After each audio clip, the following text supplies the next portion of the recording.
This is Jose Merino, Editor-in-Chief of the Neurology family of journals. The Neurology podcast provides practical information to neurologists and other clinicians to help them provide better care for their patients. Thanks for listening and have a great week. Hello and welcome. This is Justin Abbatemarco from the Cleveland Clinic, here with Eric Voorn to discuss this article published in Neurology, Efficacy of Combined Aerobic Exercise and Coaching on Physical Fitness in People with Neuromuscular Diseases, a randomized clinical trial. Eric is a neuromuscular scientist from Amsterdam University in the Netherlands, and we're excited to welcome him on. Hello. Hello, Justin. Thank you for having me. Yeah, it's so exciting to have some clinical trial evidence to help with this conversation around exercise. I think we all know it's important, but it's great to have data to help support that idea. What was the major take-home point from this work? Yeah, so I think there are actually two major take-home points. First one being that we actually found a home-based exercise to be safe, which is very important. And the other thing is that we actually were able to find improved physical fitness on the short term, but we also looked at the longer term effects, and we also found that. Though I have to say that it's slightly diminished along the way. And again, I think we all have that feeling that exercise is really important, and we try to convey that to patients. But what literature do we have or evidence do we have in neurological diseases about exercise? I think to me, the prime example that comes to mind is Parkinson's disease, but I know that there's others. Could you help summarize that element for us? Actually, we know that exercise is good for people, but still it's been very controversial when it comes to people with neuromuscular diseases. Actually been for quite a long while that people have been basically told to avoid exercise. And that mainly comes, both from the healthcare professional as well as the patients themselves for being afraid that exercise might actually harm their muscles. So it might actually accelerate the disease progress, rather than that it would benefit them. And what we have seen is over the last 3 decades, there has been an increasing number of studies actually showing the beneficial effects of exercise for different neuromuscular diseases. There were actually 2 problems. So one of them was that quality of the evidence was still quite low, and that mainly had to do with uncontrolled and studies with rather small sample sizes, and that makes sense if you have to deal with rare diseases. And the other thing we saw was that most of the studies actually only focused on the short-term effects. So we did not have any information on the long-term effects of exercise. But the finding that studies did also not have long-term assessments also implied that there was not really a strategy in the interventions used that was aimed at learning people to have a physically active lifestyle in the long term as well. So those were the 2 major things that we actually incorporated in our study. And so what I'm hearing is that, especially within that neuromuscular space, there's been questions around safety given maybe the specifics of those disorders, and then we're lacking that high quality evidence, especially around long-term outcomes when we really focus in on exercise. Does that sound right? Exactly, yeah. That's a good summary, yeah. And so that really does help explain this project, this multi-center randomized controlled trial, which you took any patient with a neuromuscular disorder without an effective drug therapy available, and then you randomized them to a home-based aerobic exercise program with coaching versus standard of care. What made you take such a broad approach with all neuromuscular diseases versus just focusing in on a few?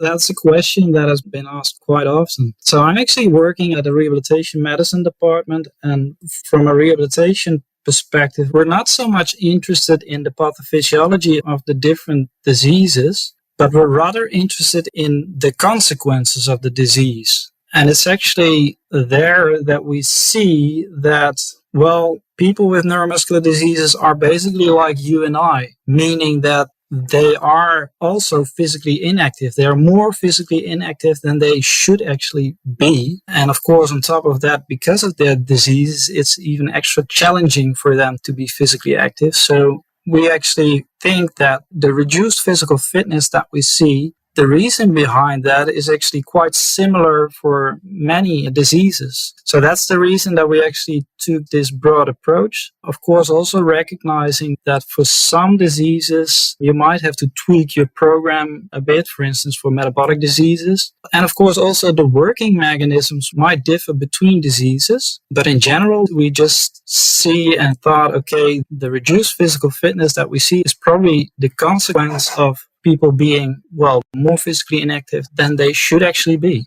And it sounds like we think that exercise can be beneficial to this broad group of people that moves beyond just the pathophysiology of an individual disease. Yeah, exactly. That's exactly what we thought. Yeah. It's really helpful. And I think practical, right? It's hard to do a randomized control trial for each individual disease. So I appreciate that broad approach. Your primary outcome was physical fitness, and you measured that by peak oxygen uptake, which I don't think is a term or a unit that we're as familiar with as neurologists. Can you talk about that? What does that mean in clinical practice? It's a very important outcome. So what you do is you assess it during a maximal cardiopulmonary exercise test, and you have your participant on an ergometer. In our case, it was a cycle ergometer, but you can also do it on a treadmill, for instance. And then you actually increase the workload until the patient is exhausted. It's no longer possible to maintain a certain pedaling frequency on a cycle, for instance. And then meanwhile, you actually register the gas exchange variables using a metabolic card. And from that, you can actually assess the oxygen uptake level at the end of the exercise test, so really the peak oxygen uptake. And this outcome is actually considered the gold standard for assessing aerobic fitness in endurance athletes, but also in other chronic diseases. But besides that, it's also known to be a very important health outcome. So it's associated, for instance, with mortality, but it's also known to be associated with reduced risk for cardiovascular disease and type 2 diabetes and also other diseases. So it's both a very important outcome for measuring physical fitness as well as health. And I think the other unique element that you had in this was this coaching element. What did that encompass? And how do we maybe incorporate some of those pieces into practice? I don't need to tell anyone listening that I think motivating patients to make sustainable life choices is really challenging. And any hints that you could give there, I think would be great to bring back into clinic. The reason that we actually incorporated the coaching program was that we were really aiming for people to learn to have an active lifestyle on the long term as well. And what we did is we used a technique which is called motivational interviewing. And rather than telling your patients that they should be more active than they are now, what you do with motivational interviewing is that instead you try to let your patient think of what it could bring him if he or she attains a more active lifestyle. So rather than telling people, just letting them think of what can it bring you. And I think translating that to your clinical practice is that you as a neurologist should start discussing exercise with your patients. And what you, for instance, can do is you can start a conversation about their motivation for such an approach. You can also ask them to come up with some personal goals. So not telling them, again, as a clinician, that they should become more physically active, but really try to let them think themselves and work on personal goals, because that's eventually going to help them to keep motivated to do the program. If someone else is telling you that you should do it and it's your only motivator, then I think you and I also know that's not going to work. I think that's helpful, right? What I hear from you is like trying to personalize it. So what are their goals in daily life? And how do we internalize some of these elements, which is really hard to do, but hopefully over time that can be done. I think, though, as you mentioned at the top of the podcast, you noticed that there was an improvement in physical functioning, but it diminished a little bit over time. What did you see there, and why do you think that happened? So the intervention was actually the first 6 months, and then we followed people for another 12 months after the intervention. And there we saw that the effect slightly diminished. And I think what it tells us is that apparently there is a need for a continuing support. And to make it again a bit more practical, so what we know, for instance, from resistance exercise is that you have your program and then you do 3 sessions a week. But if you want to maintain the effects of your resistance exercise program, it's not necessarily needed to continue doing that for 3 times a week. Bring the frequency a bit down while still maintaining your effects. And I think we can use that same approach as well for this coaching program. And that's what they call booster sessions. So you can think of maybe a couple of sessions following up on the program, not necessarily being the same frequency, but it actually tells us in some way we need to continue to support these patients. You have a really unique setup in your clinic, but engaging like a multidisciplinary team with their rehabilitation experts, physical medicine and rehabilitation physicians. I think that it's nice to have some other voices as well that can help connect with patients and help with practical strategies.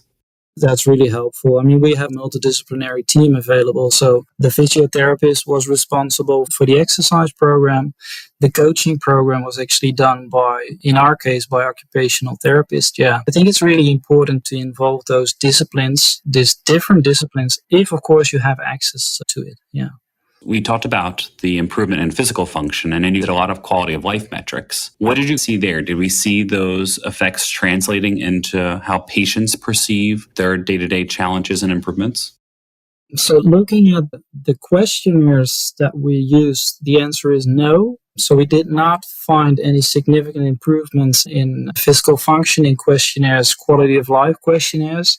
I think one of the explanations there is that, for instance, the questionnaire that we used for physical functioning also included more upper extremity functioning, so washing one's face and putting on a t-shirt. And I think it makes sense that the improvement that we found in peak VO2 does not translate to the total score of these questionnaires. We also looked at other outcomes. So for daily activity, for instance, we saw the same pattern as what we saw with physical fitness. So there was actually an increase in the average daily step count, but it's just a measure with a higher variability. And I think that explains actually that we did not find a significant improvement there. For the metabolic outcomes, you may wonder if the follow-up period was actually long enough. One thing to add is that we also did some qualitative data collection. So after the intervention, we actually had focus groups with different patients. And what you hear back then is that it actually had a large impact on people, their lives. So they mentioned that it's now more easy to get up the stairs. They now mentioned that it's more easy for them to step on a bike to do their groceries. So we do see it, but I think it's still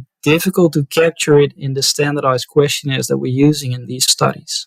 Yeah, a little bit of a disconnect between what we're hearing on the individual level and then what we're capturing on some of those survey data, which I think is seen across many different studies. Yeah, I totally agree, Justin. What can we do, especially with your experience in these multidisciplinary clinics, to help our patients, especially those with neuromuscular diseases, engage with an exercise program, maintain it, and able to maybe help explain it to patients and family members, its importance in this disease? First of all, the most important message would be that exercise should actually be on top of mind of, let's say, neurologists in this case, when considering treatment strategies. I think that's still not the case. And this study is showing the positive effects of exercise and really enforcing that message. So that's the first thing. The second is continuing on what I mentioned before. I think you should just start discussing it with your patients during the daily care. So we can now tell them that actually exercise is safe for them and also that it has beneficial effects. And then having said that, you can start the conversation of what could it potentially bring you? Can you come up with some personal goals on that? And on top of that, I think you should just start doing it. It's good to know that we also have recently published some guidance on exercise prescription for neuromuscular diseases together with an international expert group. So that can be used. That also actually includes some outcomes that can be considered to monitor the program, but also to evaluate the outcomes of such a program. So I think there is already some practical tools available by now that can be really helpful for neurologists. And we'll make sure to link that in the show notes so that folks can access that easy. And I think maybe my other takeaway as we talk about this is that it's not a one-time conversation, that it has to be this ongoing discussion around its benefits and engaging with those team members, because it does require that maintenance piece that is hard for all of us. I think we all know the challenges around goal setting and things. But for patients with neuromuscular diseases without therapies available, like we have other ways to be able to offer hope. And I think that's an amazing message to share with folks. So Eric, thanks again for doing this really important work and sharing it and all the practical advice today. It was a pleasure. Please check out the article published in Neurology, Efficacy of Combined Aerobic Exercise and Coaching on Physical Fitness in People with Neuromuscular Diseases, a randomized clinical trial.